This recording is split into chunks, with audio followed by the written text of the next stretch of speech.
আসসালামাইকুম। ওয়ালাইকুম আসসালাম রহমতুল্লাহ। সম্মানিত ভিউয়ার্স, আমি এখন এই মুহূর্তে আছি বাগেরহাট জেলার ফকিরহাট উপজেলার হোয়াইট গোল্ড খ্যাত ফলতিতে বটতলায়। এই অঞ্চলেই সবচেয়ে বেশি চিংড়ি, গলদা চিংড়ি, বাগদা চিংড়ি এবং সাদা মাছের চাষ হয়। পুরস্কার জাতীয় পুরস্কারপ্রাপ্ত এই অঞ্চলের কৃষি মৎস্য চাষ। তো আমি ফকিরহাটের তথা বাগেরহাট জেলার মোল্লারহাট চিতলমারি অঞ্চলের প্রবল বৃষ্টির কারণে যে মাছের ঘেরের ব্যাপক ক্ষয়ক্ষতি হয়েছে এই সম্পর্কে এই অঞ্চলের সর্বপ্রথম যে ঘের চাষি, আমরা আসছি আজকে তার কাছে। উনি কাজী আবু বকর নান্নু, বণিক সমিতির এখানের সভাপতি ছিলেন দীর্ঘদিন, মৎস্যঘের সমবায় সমিতির সাবেক সভাপতি এবং এই ফলতিতের যে বণিক সমিতির কর্ণধার, বিশিষ্ট ব্যবসায়ী, সমাজসেবী কাজী আবু বকর নান্নু। ওনার কাছে আমরা জানতে চাইব বর্তমান যে অবস্থা, প্রবল বর্ষণে ঘেরের যে ক্ষয়ক্ষতি এবং চাষিরা যে আর্থিকভাবে যে ক্ষতির সম্মুখীন হয়েছেন এই সম্পর্কে ওনার কাছ থেকে কিছু জানতে চাইব। জি বলেন। আসসালামু আলাইকুম সুদীজন। আমরা আসলে হয়েছে কি, এটা আমরা দীর্ঘদিন থেকে এই সমস্যার সম্মুখীন হই।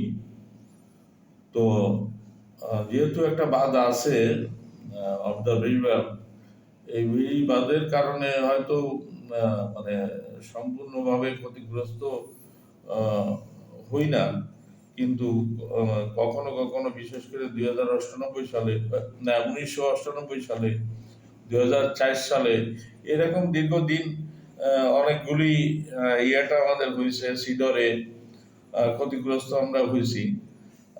এবং দেখা যাচ্ছে যে নিঃস্ব হয়ে যায় অনেক ফ্যামিলি, একদম প্রান্তিক পর্যায়ের চাষি যারা।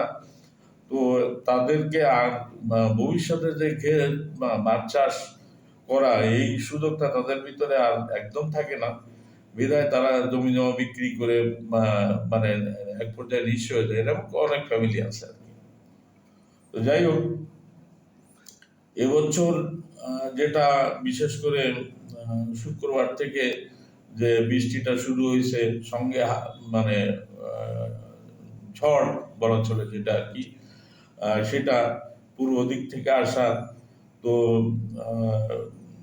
অনেকে হয়তো এই বৃষ্টির জন্য প্রস্তুত ছিলেন, কিন্তু ঝড়ে বেশি ক্ষতি করছে। বাড়িগুলো সব একবারে ভেঙে ফেলছে এবং গুলো তলায় গেছে।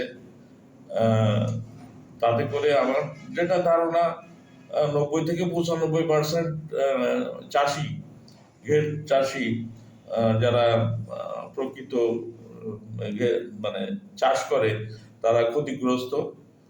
কেউ কেউ একদম ক্ষতিগ্রস্ত, কেউ আংশিক এভাবে ক্ষতিগ্রস্ত। এবং ইয়েটা জানি না আজকে পর্যন্ত, এই পর্যন্ত এখানেই আল্লাহ তাআলা শেষ করবে কিনা। তবে এই পর্যন্ত অনেক ক্ষতি হয়েছে, এরপরে যদি আর হয় তাহলে বোধহয় কি হবে জানি না, এটা আল্লাহই জানে ভালো। আর দুই হচ্ছে যে সেক্ষেত্রে মানে তদন্ত করে যেসব চাষিরা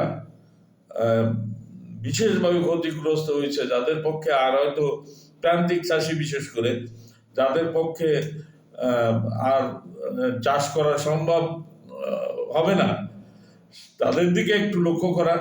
কারণ হচ্ছে বিভিন্ন দিন দেখা যায় যে যদি সরকারি কোনো অনুদান আসে, সে অনুদানটা ঠিক প্রান্তিক পর্যায়ে পৌঁছায় না। এটা দেখা যায় যে দলীয় বিষয় যারা থাকে বা যারা আপনজন থাকে, তাদের মধ্যে দিয়ে এটাই বন্টন হয়। মূলত প্রকৃতপক্ষে সরকারের যে উদ্দেশ্য বা যেটা হওয়া উচিত সেটা হয়। প্রান্তিক চাষিরা তাদের কাছে পৌঁছায় না এই সরকারি সাহায্য কিংবা ঋণের যে। আমি এই গলদা চিংড়ি চাষের প্রথম থেকেই আসি, একদম প্রথম থেকে।